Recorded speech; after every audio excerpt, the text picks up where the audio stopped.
Hello प्यारे बच्चों, कैसे हैं। स्वागत है फिर से आपका हमारे सुंदर से चैनल केमिस्ट्री यूरेका में। और मैं अमित कुमार शर्मा आज क्लास 12th यूपी बोर्ड के जो महत्वपूर्ण प्रश्न हैं वो आपको कराऊंगा। और जो परीक्षा की तैयारी है, देखिए बच्चों, अब तो 24 अप्रैल से डेट भी आ गई है एग्ज़ाम की, बोर्ड एग्ज़ाम की। तो उसके हिसाब से आपको तैयारी करनी है। कम समय में कैसे तैयारी की जाए वो हम आपको बताएंगे। और लगातार आप वीडियो देखते रहिए, ठीक। तो हम बहुविकल्पी प्रश्नों से शुरुआत करते हैं, ठीक। चैप्टर 1 जो इकाई 1 है ठोस अवस्था, उसके जो मुख्य प्रश्न हैं, किस टाइप के प्रश्न आ सकते हैं, उनको हम आपको करा रहे हैं, ठीक। और साथ में उससे रिलेटेड जो कॉन्सेप्ट है उसके पीछे, उसको भी हम आपको बताएंगे, ठीक है बच्चों। तो स्टार्ट करते हैं। यहाँ पे हम देखिए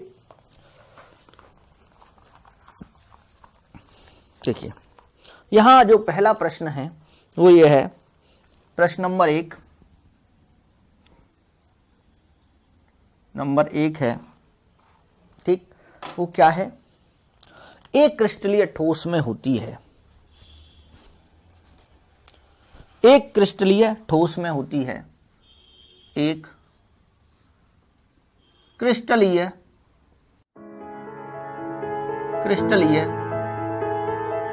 ठोस। इसमें बहुविकल्पी प्रश्न का मतलब है 4 ऑप्शन दे रखे होंगे, उनमें से सही आपको सेलेक्ट करना है, ठीक है। तो बहुविकल्पी प्रश्न भी आएंगे उसमें आपके एग्जाम में। क्रिस्टलीय ठोस में होती है, क्रिस्टलीय ठोस में होती है, क्या है? पहला है जैसे दीर्घ परास्फूटी,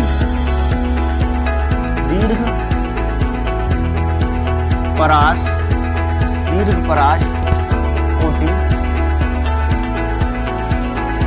ठीक। दूसरा है इसी में लघु परास्फूटी, लघु परास्फूटी। देखिए बच्चों, इंग्लिश और हिंदी दोनों में पेपर होता है, उसमें दोनों में लिखे होता है, ठीक। थर्ड है अनिश्चित व्यवस्था, अनिश्चित व्यवस्था, अनिश्चित व्यवस्था। और चौथा है इनमें से कोई इनमें से कोई नहीं, ठीक है बच्चों। तो ये जो है दीर्घ का मतलब होता है long range order, long range order. इसका मतलब होता है लॉन्ग, दीर्घ माने बड़ा, ठीक है। लघु का मतलब होता है शॉर्ट रेंज ऑर्डर। और ये इर्रेगुलर अरेंजमेंट, इर्रेगुलर अरेंजमेंट और नन ऑफ द एबव, इसे क्या बोलते हैं? नन ऑफ द एबव, इनमें से कोई नहीं, ऊपर वालों में से कोई नहीं, ठीक। समझ में आ गया? तो देखिए क्रिस्टलीय ठोस, क्रिस्टलीय ठोस में बच्चों हमेशा एक निश्चित व्यवस्था होती है, ठीक। यानी कि क्रिस्टलीय ठोस क्या होता है कि अगर कोई क्रिस्टल है आपका, तो उसमें ए बी से बना है। अगर वो क्रिस्टल ए बी, तो बी ए इस टाइप से होगी व्यवस्था, यानी व्यवस्थित रहता है। ए के बाद बी ही आएगा, ए के बाद बी आएगा, और बी के बाद ए आएगा, ए के बाद बी के बाद ए के बाद बी और बी के बाद ए। ये क्रम से होती है, ये निश्चित व्यवस्था है, ठीक। अव्यवस्था नहीं होती है। यहां लिख रहा है अनिश्चित, अनिश्चित का मतलब निश्चित नहीं है, तो वो क्रिस्टलीय ठोस नहीं होते हैं। एक निश्चित व्यवस्था होती है। तो ये तो आपका गलत हो गया, ठीक। तीसरा वाला तो बिल्कुल गलत है। और इसको और बड़ा बनाए तो ए बी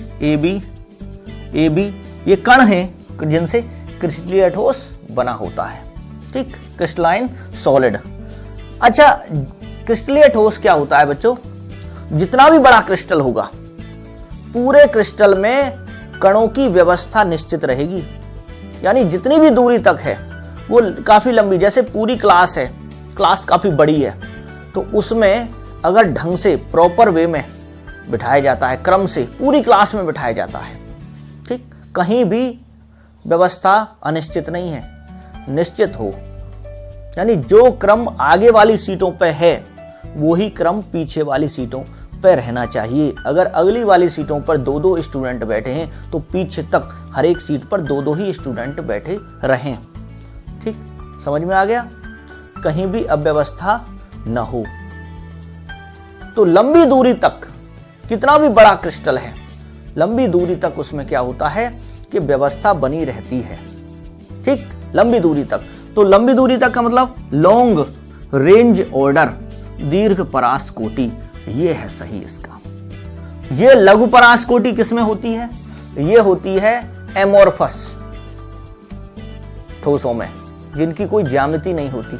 वहां क्या होता है, लघु का मतलब क्या है कि आगे आगे तो आपने ठीक ठीक स्टूडेंट बैठा दिए प्रॉपर वे में, लेकिन पीछे क्या है, सब मिल गए आपस में, पीछे कोई जगह नहीं बची उनके बीच, एक एक सीट पर चार चार बच्चे बैठे हैं, और आगे प्रॉपर वे में अरेंज किया है आपने, है ना, दो दो सभी का, बाहर से बढ़िया नजर आ रहा है, ऊपर ठीक है पहले और पीछे, तो थोड़ी दूरी तक, तो थोड़ी दूरी तक, लघु का मतलब क्या होता है, शॉर्ट, थोड़ी दूरी तक तो क्या होता है, वहां पर व्यवस्था रहती है कणों की, लेकिन आगे व्यवस्था नहीं रहती, तो ये इसे कहते हैं लघु परास कोटि। ये एमोर्फस में होती है, किस में होती है, एमोर्फस में। ठीक है बच्चों, तो ये सही है, ये गलत है, ये भी और ये भी गलत है, इनमें से कोई नहीं का मतलब इसमें से एक तो है सही। तो ये जो क्वेश्चन है बच्चों, ये आया है 2020 में, 2020 में, और इसका जो कोड है पेपर का वो है WE। कोड होते हैं ना पेपर में अलग अलग कोड के, ठीक है, रीजन वाइज आते हैं वो। पहला क्वेश्चन हो गया। दूसरा प्रश्न है, ग्रेफाइट है, ग्रेफाइट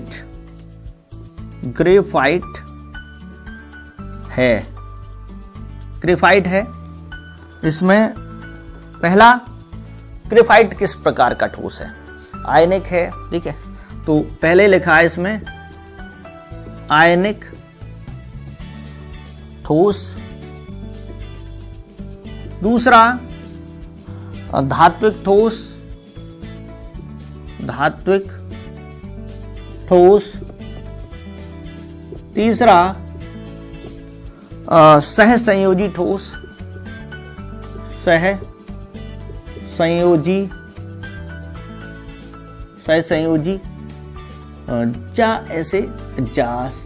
जहाज, सहसंयोजी ठोस, ठीक, सहसंयोजी ठोस।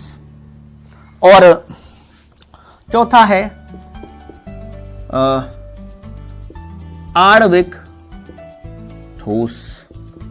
यह भी प्रश्न जो है वो आया है 2020 WA कोड वाले में।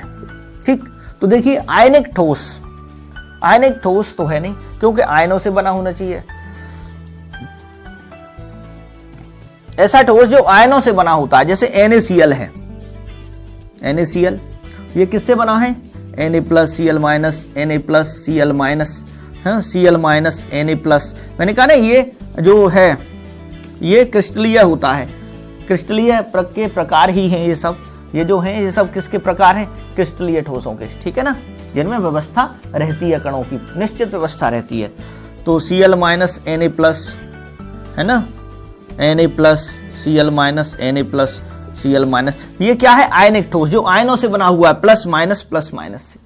ठीक, सोडियम क्लोराइड है, सोडियम सल्फेट है, अमोनियम सल्फेट है, ये सब क्या है, आयनिक ठोस है। लेकिन ग्रेफाइट ऐसा नहीं है, ये आयनिक ठोस है, तो ये तो है नहीं।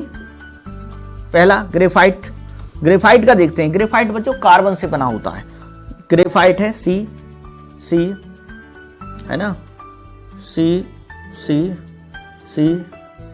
इस टाइप से स्ट्रक्चर होती है इसकी ग्रेफाइट की, और एक कार्बन, ठीक, एक कार्बन 3 कार्बनों से जुड़ा रहे, एक कार्बन 3 कार्बनों से जुड़ा रहता है, 1, 2 और 3। ये वाला कितने से जुड़ा हुआ है? 1, 2 और 3।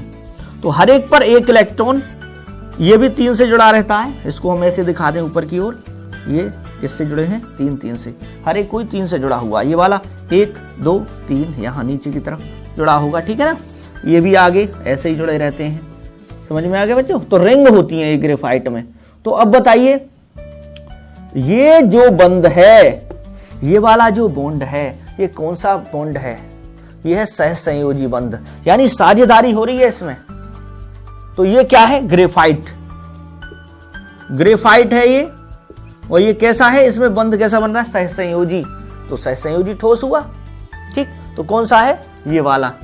ग्रेफाइट और हीरा दोनों, अगर हीरा भी हो या इसकी जगह हीरा, दोनों में कोई भी हो, ग्रेफाइट हो या हीरा हो, तो वो सहसंयोजी ठोस होंगे और सबसे मजबूत बंध होते हैं। यानी इसको पिघलाने के लिए बहुत ऊर्जा की आवश्यकता होगी। आयनिक ठोस भी मजबूत होते हैं, लेकिन जब ये बहुत सारे ये बनते हैं, ये काफी मजबूत हो जाता है, ठीक है। तो ये नहीं है। धात्विक ठोस धातुओं में मिलते हैं, धातुओं, जबकि ये क्या है? कार्बन। कार्बन क्या है? अधातु, ठीक। तो धात्विक ठोस किस में मिलेंगे? धातुओं में। जैसे सोडियम है, पोटेशियम है, आयरन है, उनमें धात्विक ठोस मिलेगा, ठीक है। तो आयनिक ठोस भी नहीं है, धात्विक ठोस भी नहीं है, क्योंकि ये अधातु है, ग्रेफाइट, ठीक। और आणविक ठोस ये अणुओं में होते हैं, अणुओं में। जैसे अणुओं में आपका जल है, H2O है, NH3 है, N2 है, ये अणु जो होते हैं, अणु, ठीक है, जो स्वतंत्र अवस्था में रह सकते हैं, उनमें पाए जाते हैं आणविक ठोस। तो ये भी गलत हो गया। तो कौन सा है सही इसका? सहसंयोजी ठोस, ठीक है बच्चों, समझ में आ गया। तो 2 क्वेश्चन आपके हो गए यहां पर। अब देखते हैं नेक्स्ट बच्चों, इसको यहां से हम रफ किए देते हैं, ठीक है, ये लिख लिया होगा आपने। अब देखिए नेक्स्ट अगला क्वेश्चन देखते हैं। इसको यहां से मैं रफ किए देता हूं, ठीक। नेक्स्ट क्वेश्चन है बच्चों,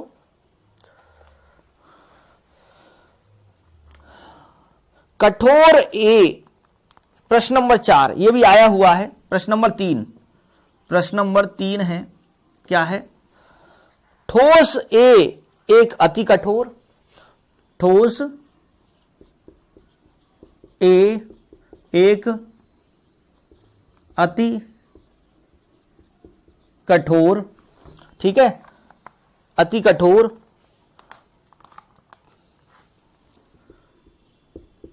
ठोस तथा गलित।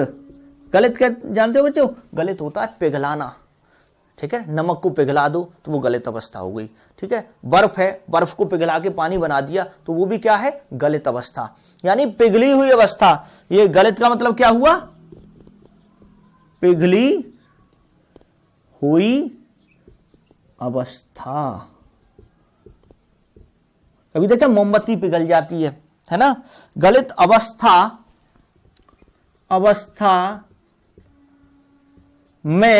गलित अवस्था में विद्युत रोधी है, विद्युत रोधी है। विद्युत रोधी जानते हो? जो बिजली का प्रवाह न करे, उसमें से बिजली प्रवाहित न हो, ठीक है, बिजली प्रवाहित न हो, यानी कि विद्युत के कुचालक या अचालक भी बोल सकते हैं, अचालक, ठीक है। तो चालक रोधी है और बहुत उच्च ताप पर पिघलता है, और बहुत उच्च ताप पर पिघलता है, बहुत उच्च ताप पर पिघलता है। वह किस प्रकार का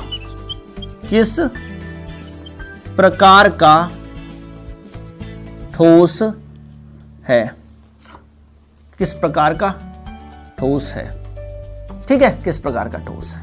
अब देखिए इसमें दे रखे हैं, अब आप समझ गए होंगे कि विद्युत के कुचालक पिघला दें तो भी वो चालन न हो विद्युत का। ठीक है, तो पहला है इसमें है आणविक ठोस, ठीक। दूसरा है आयनिक ठोस,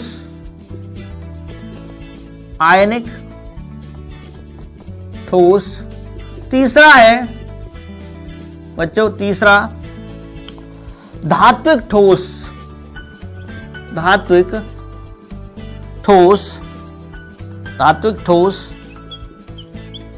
ठीक। और चौथा है सहसंयोजक।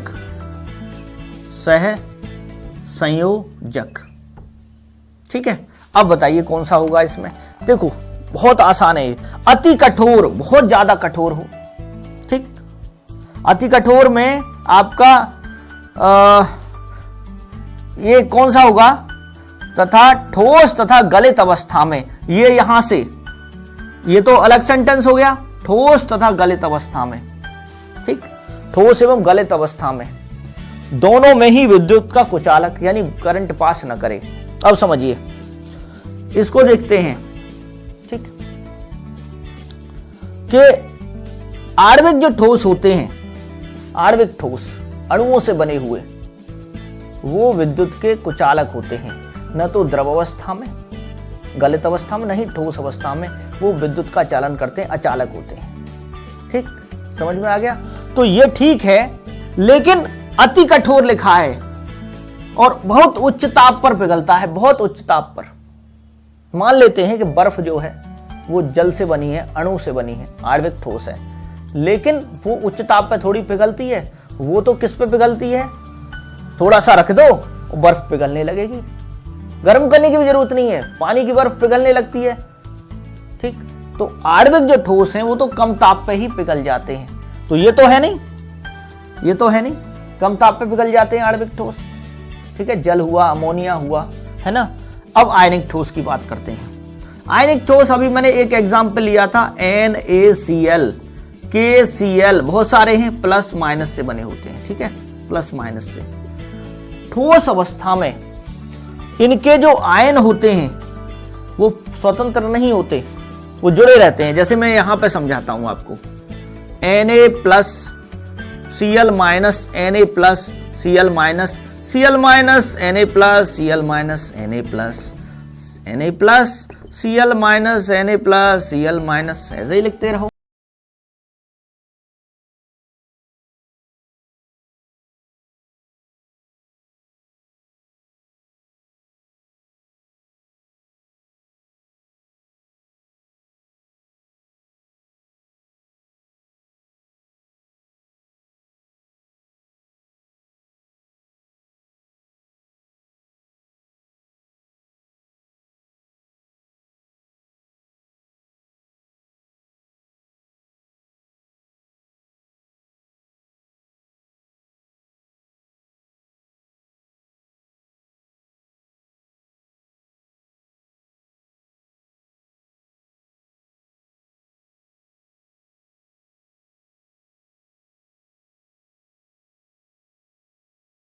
प्लस माइनस, ये आयन इससे बंधा हुआ है, ये आयन इससे बंधा हुआ है, ये आयन इससे बंधा हुआ है।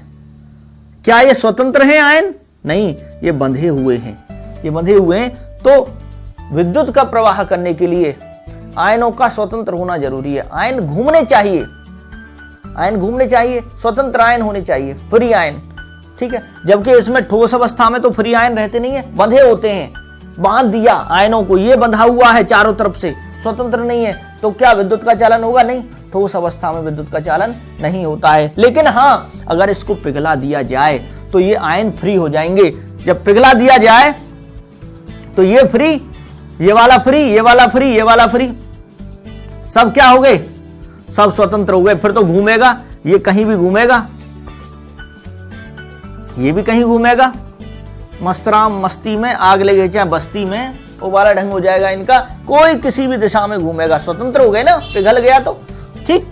तो जब पिघल गए तो ये जो हम इलेक्ट्रोड लगाते हैं, है ना, उसकी तरफ भागने लगेंगे, अपने से विपरीत इलेक्ट्रोड की ओर भागने लगेंगे ये, ठीक, समझ में आ गया। और विद्युत का चालन हो जाएगा, विद्युत का चालन हो जाएगा, समझ में आ गया बच्चों। तो गलित अवस्था में ये विद्युत का क्या होता है, आयनिक। गलित अवस्था में क्या होते हैं, विद्युत के चालक होते हैं, ठोस अवस्था में नहीं होते, गलित अवस्था में विद्युत के चालक होते हैं। इसलिए इसमें क्या लिखा है कि ठोस और गलित दोनों में ही विद्युत रोधी यानी विद्युत के कुचालक, तो ऐसा तो है नहीं। ये तो क्या होते हैं, ये गलित अवस्था में, गलित अवस्था में विद्युत चालक, ये विद्युत चालक होते हैं। और इसमें लिखा है विद्युत रोधी है, इसका मतलब ये भी नहीं है, ठीक। अब देखते हैं धात्विक, धात्विक ठोस। धात्विक जैसे सोडियम है, पोटेशियम है, आयरन है, ये कठोर तो होते हैं और गलित अवस्था में धातुओं में क्या होते हैं बच्चों, मुक्त इलेक्ट्रॉन। क्या होते हैं, मुक्त इलेक्ट्रॉन। तो धातुएं तो आपको पता है, मुक्त इलेक्ट्रॉन।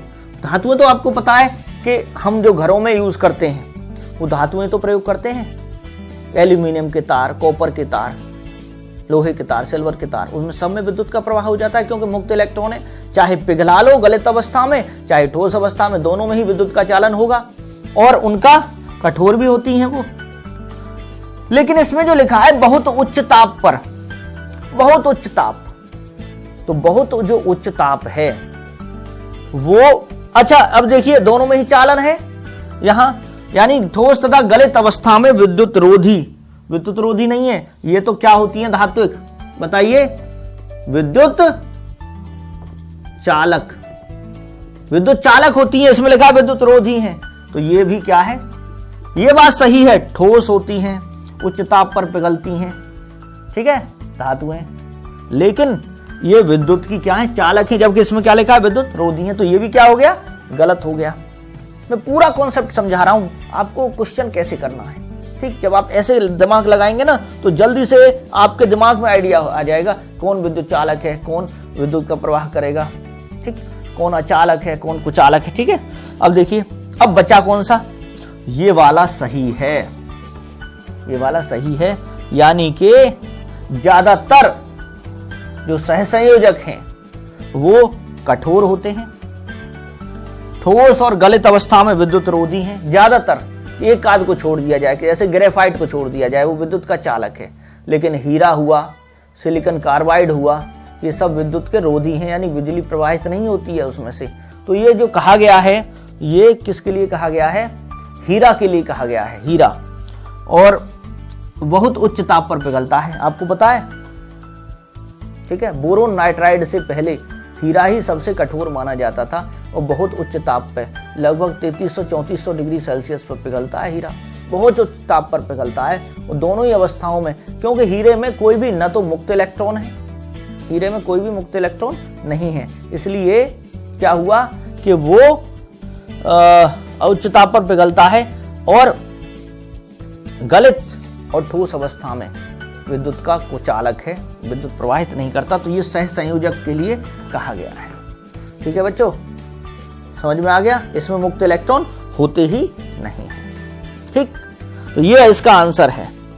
तो इस तरह से कॉन्सेप्ट लगाना। ये भी क्वेश्चन आया हुआ है, ये आया हुआ है 2020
इसमें पोटेशियम सल्फेट का सूत्र क्या है बच्चों?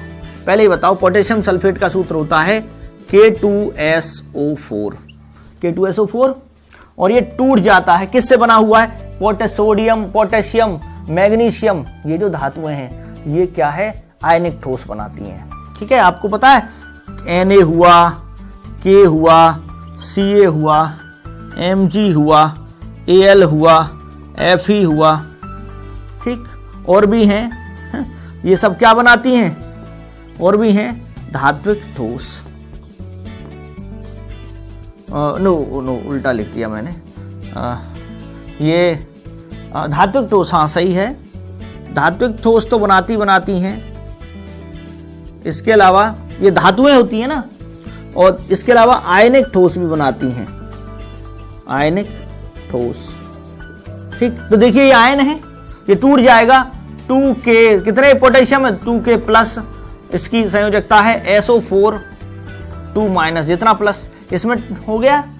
तो आयन से बना हुआ है, आयन यानी कि प्लस और माइनस से बना हुआ है, तो कौन सा होगा? आयनिक ठोस। ठीक, समझ में आ गया?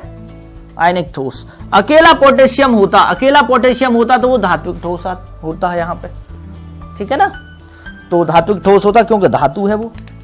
तो ये क्लियर हो गया, पहला ही इसका आंसर है। आगे देखिए जो आगे क्वेश्चन देखिए,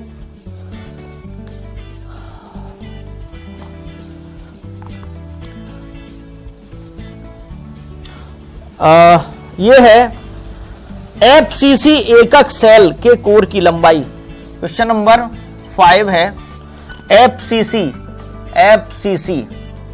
बच्चों FCC है क्या? देखो, फेस सेंटर्ड क्यूबिक, ठीक है, और इसे हिंदी में बोलते हैं फलक केंद्रित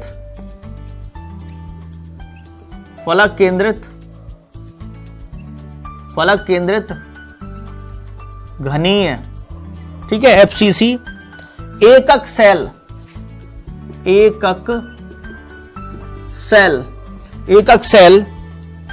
के कोर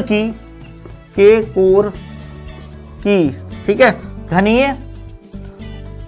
अब एकक सेल आगे हो गया, ठीक है, इतना जो है FCC को घनीय, एकक सेल आ गया। यूनिट सेल, एकक सेल को क्या बोलते हैं बच्चों? यूनिट सेल, ठीक है। तो FCC एकक सेल के कोर की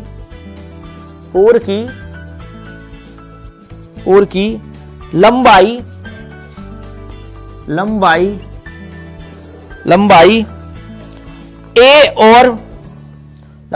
A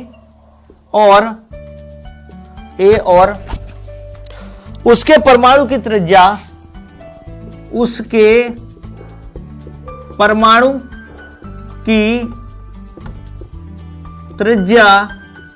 परमाणु की त्रिज्या, R में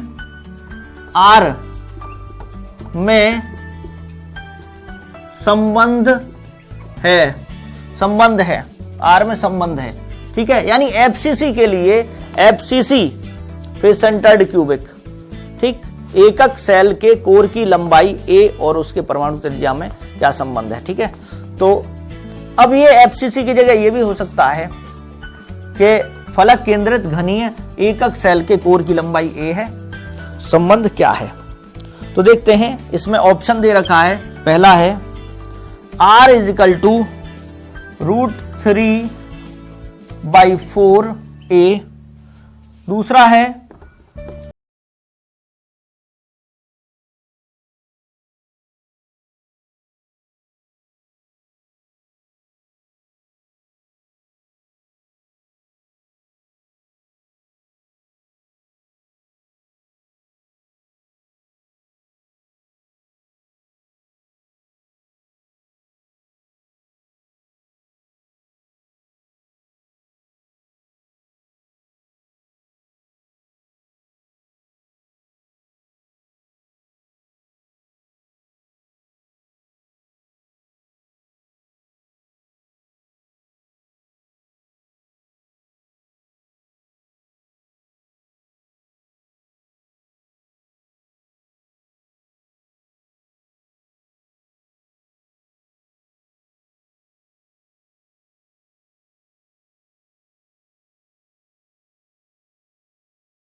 एक ये रहा, एक ये रहा, एक ये रहा, ये रहा, ये और ये और ये 8 कोने हैं। ठीक, अब इसमें क्या होता है बच्चों कि कोनों पे तो रहते ही हैं, कोनों पे तो परमाणु या अणु सब रहते हैं। ये कोना है, इस कोने पे क्या होगा, इस कोने पे भी परमाणु होगा। ठीक है, ये वाला कोना है, इसमें भी क्या होगा, परमाणु होगा। और ये जो फलक होते हैं 6 फलक होते हैं, जैसे ये है बोर्ड है, ठीक है, जिस पे बोर्ड लगा हुआ है, ये भी एक फलक है यानी फेस है।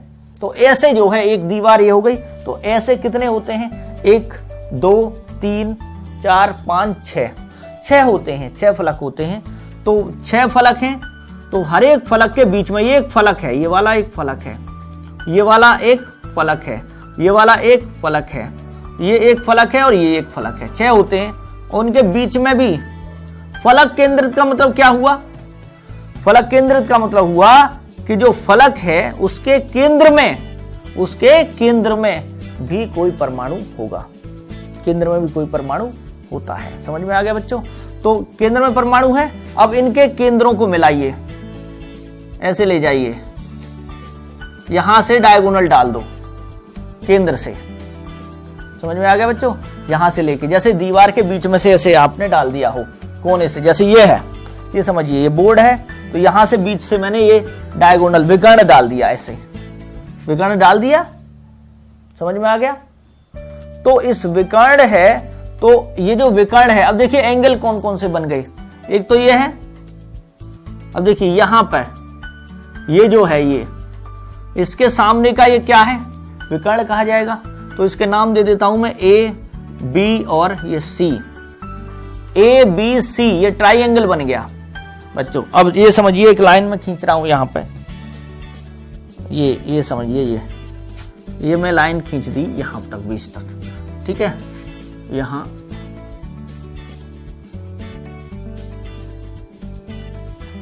यहां तक ये समझिए आप कि ये लाइन मैंने खींच दी। ठीक, तो ये एक है ऐसे, ये एक है, हाँ ठीक है, यहाँ जय श्री राम लिखा हुआ है, इससे मैंने पास नहीं की। ठीक, तो यहां पे है ये लाइन, तो ये जो है ये वाला, यहां से ये क्या कहा जाएगा, इसको क्या कहेंगे हम, इसके सामने का ये क्या हो गया, कर्ण हो गया, कर्ण हो गया, और ये एक साइड हो गई और ये एक साइड हो गई। ठीक, समझ में आ गया बच्चों? तो यहां पर देखिए हम क्या कहेंगे कि इसके सामने का क्या हो गया, कर्ण हो गया, तो ये कर्ण है, ये वाला कर्ण है, तो क्या कहेंगे, पाइथागोरस प्रमेय लगाइए, ए सी का स्क्वायर, ए सी का स्क्वायर बराबर, ये साइड है ए, ये क्या है, ये साइड क्या है, ए है, ये साइड क्या है बोर्ड की, ये ए है, ये भी साइड क्या है, ए है, तो साइड जो है ए, और ये भी क्या है बच्चों, ये भी साइड है, ये साइड है, ये साइड है, और ये बीच में से है। ठीक है, तो क्या हो गया, कर्ण का वर्ग बराबर लंब का वर्ग, ए बी का वर्ग प्लस बी सी का वर्ग, बी सी का वर्ग, तो ए सी, अब समझिए इसको मैं यहां से हटाई देता हूं। ठीक, इसको हटाई देते हैं हम।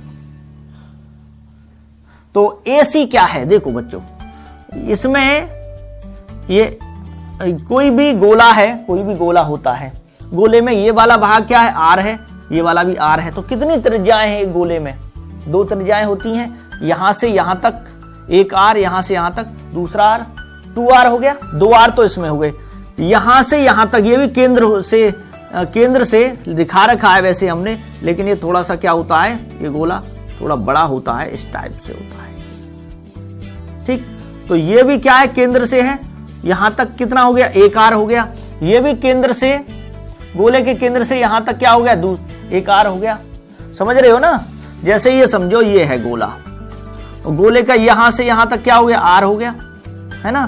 तो ये जो है ये कोने पे है, तो कोने से यहां तक 1 आर हो गया, यहां से इसका भी केंद्र है, केंद्र से यहां तक 1 आर हो गया, और इसमें कितनी आर है, अगर इसको भी मिला दें तो दूसरा आर, तो कितने आर हो गए, 1 2 3 4, कितने आर हो गए, 4। तो AC का मान क्या हुआ, यहां AC का हुआ 4R का स्क्वायर, है ना, विकर्ण जो है, कर्ण जो है, ए बी कितना माना है, ए बी क्या होता है साइड, ये लंबाई क्या मानी है इसमें, देखो क्वेश्चन में, यानी कि एक एक सेल के कोर की लंबाई, कोर की लंबाई क्या है ए, ये जो कोर है इसे कहते हैं कोर, ये भी क्या है कोर, ये भी ए है, ये भी क्या है ए है, ये भी क्या है ए है, यानी कोर जितने भी, ये भी क्या है ए है, ये भी क्या है ए है, और ये भी क्या है ये ए है, कोर की लंबाई, ये समझो कि यहां से यहां तक की लंबाई ए है।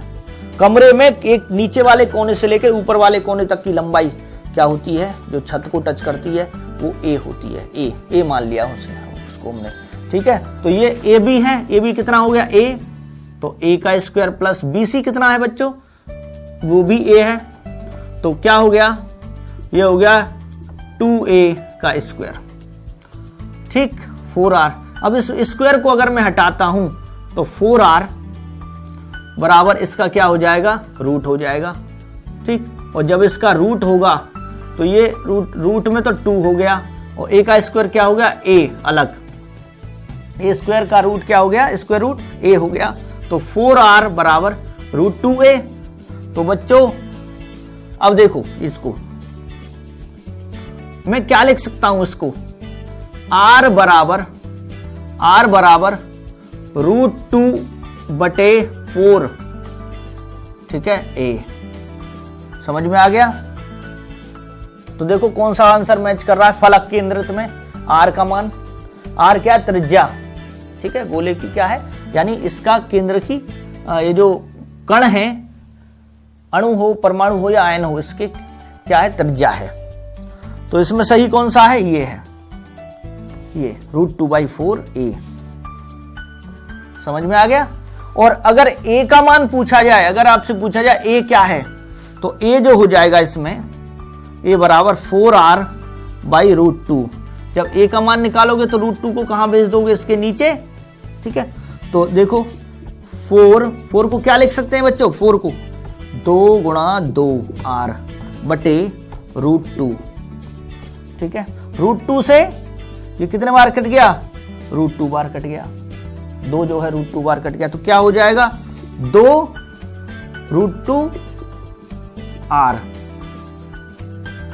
समझ में आ गया, ठीक। तो a बराबर क्या हुआ बच्चों 2√2r, ठीक। तो अगर यहां तो r के टर्म में पूछा है r, और जब a के टर्म में पूछे, a के टर्म में यानी a अगर पूछता है तो 4r/√2, तो ये आ जाएगा रूट।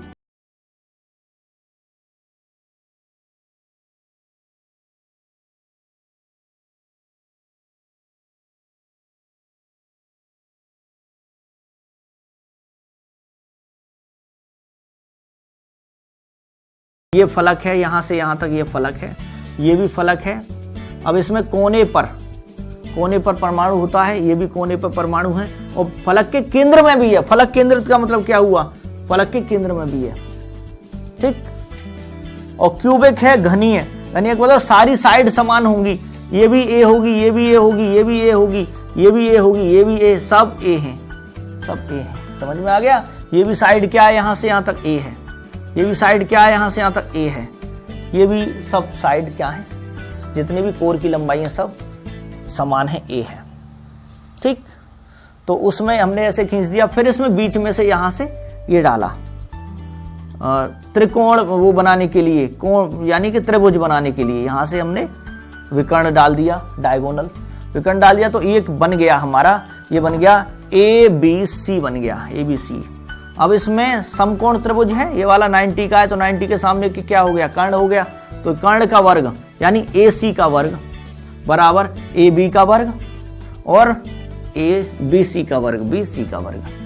अब AB क्या है, A है, A स्क्वायर, BC क्या है, ये भी A स्क्वायर है, और AC क्या हो गया 4R, 1R और 2R, 3R और 1 4R, 4R का स्क्वायर। जब इस स्क्वायर को हटाएंगे तो रूट में आ जाएगा, √2 ये हो गया, और A यहां पर आ गया A स्क्वायर का, ठीक है। तो R बराबर क्या लिखेंगे, √2 के नीचे 4 चला जाएगा, ये हो गया, ठीक बच्चों, ये है आपका।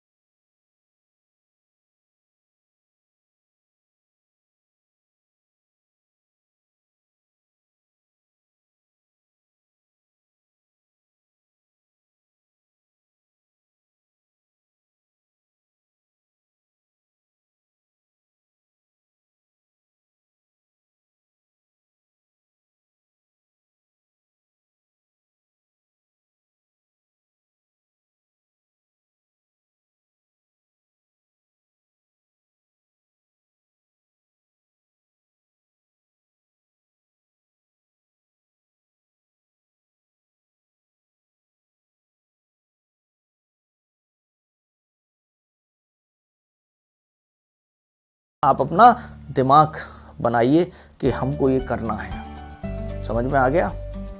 तो देखिए नेक्स्ट बच्चों, अगला क्वेश्चन है, निम्नलिखित में से प्रश्न नंबर 6 है। देखिए बच्चों, निम्नलिखित में से किसमें, निम्नलिखित में से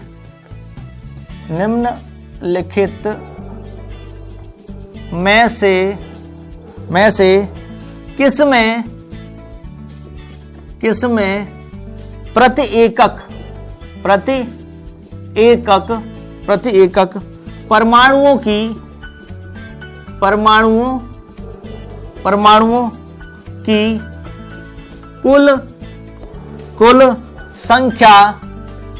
कुल संख्या 2 होती है।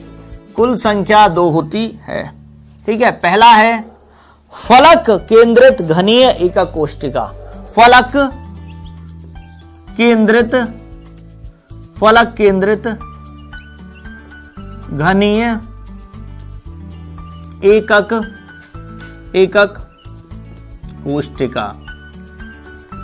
कोष्ठिका। दूसरा है अंतः केंद्रित, इसे बोलते हैं बच्चों एफसीसी।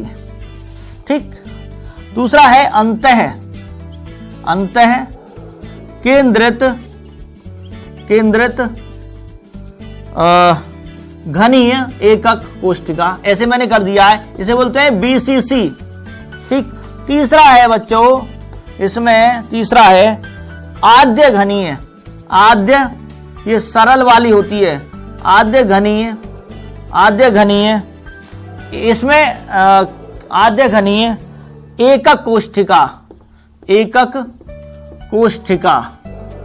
ठीक है बच्चों, इसको एकक कोष्ठिका, और ये है, इसको कहते हैं सिंपल क्यूबिक एससीसी। और फोर्थ है बच्चों, इसमें इनमें से कोई नहीं,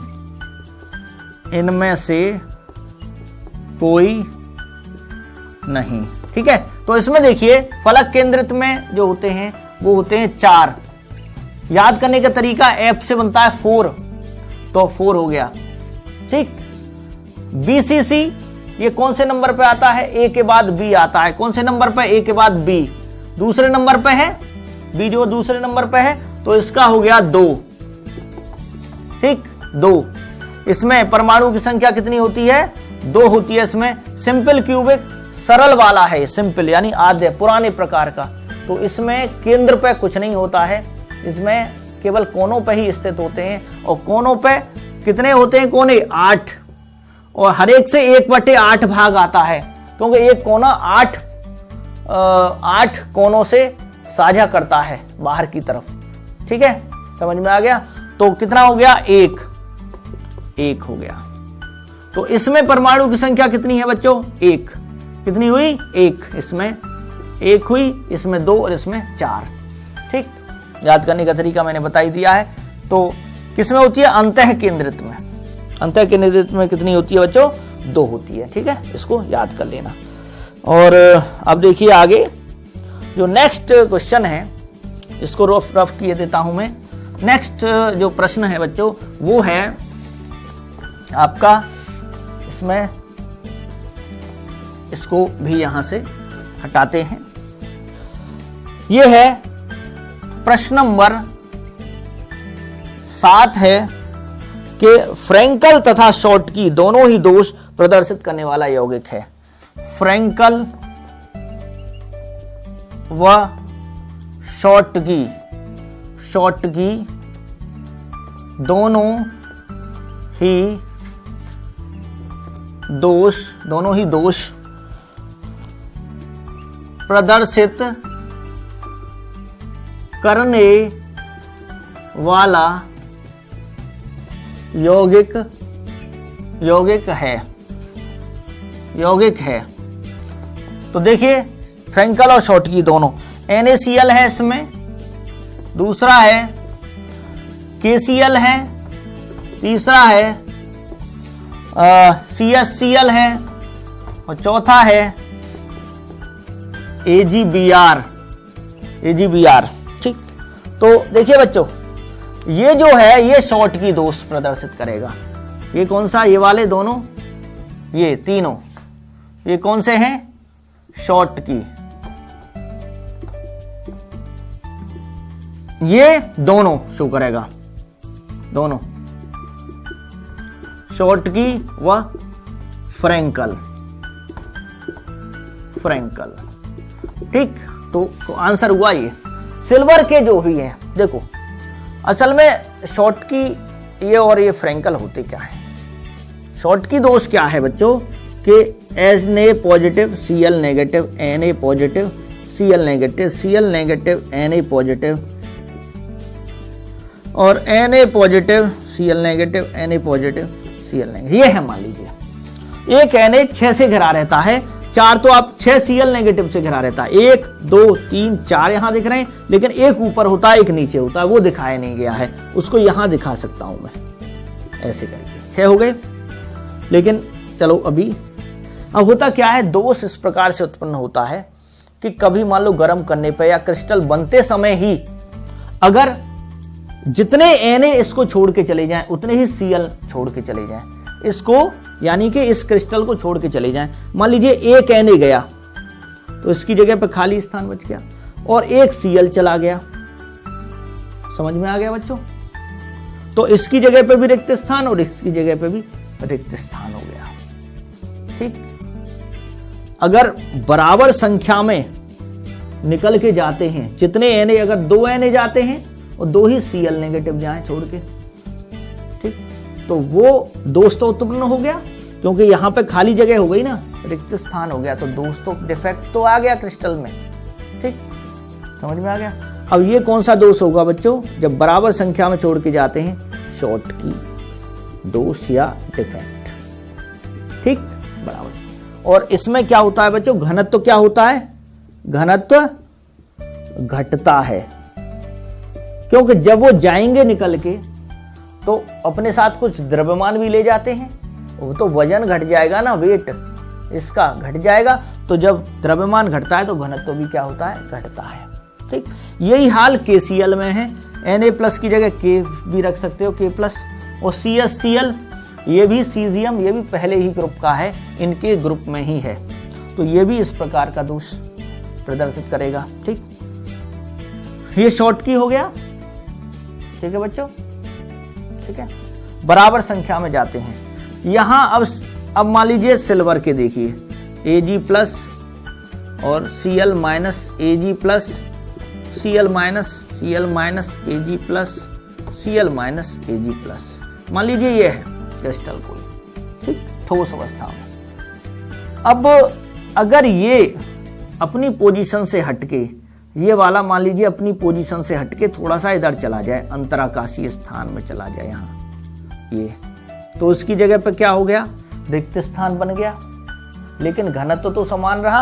ये रहा तो यहीं पे ना, कोई स्टूडेंट अपनी सीट से उठ के और खाली जगह में बैठ जाए तो रहा तो वो क्लास के अंदर ना, तो द्रव्यमान तो घटा नहीं, तो घनत्व पे तो कोई असर नहीं पड़ेगा ना, बाहर छोड़ के नहीं गया वो, तो घनत्व इसका क्या रहा, घनत्व समान रहता है, यानी अपरिवर्तित रहता है, घनत्व अपरिवर्तित रहता है,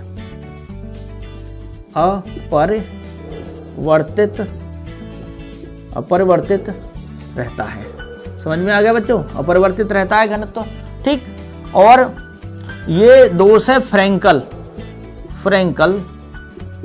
दोष।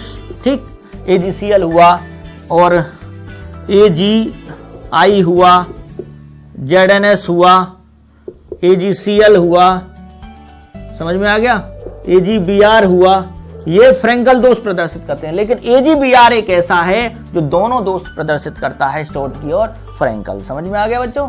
तो ये है आपका कौन सा होगा इसमें आंसर, AgBr होगा, शॉर्टकी और फ्रैंकल में। ठीक, क्लियर? तो यहां इसके बाद बच्चों ये जो क्वेश्चन हैं, ठीक है, इनको आप कीजिए, और बहुत ही ये आसान प्रश्न हैं, आप इनसे रिलेटेड कोई भी समस्या है आप पूछ सकते हैं। ठीक है, इसके बाद हम और भी क्वेश्चन बताएंगे।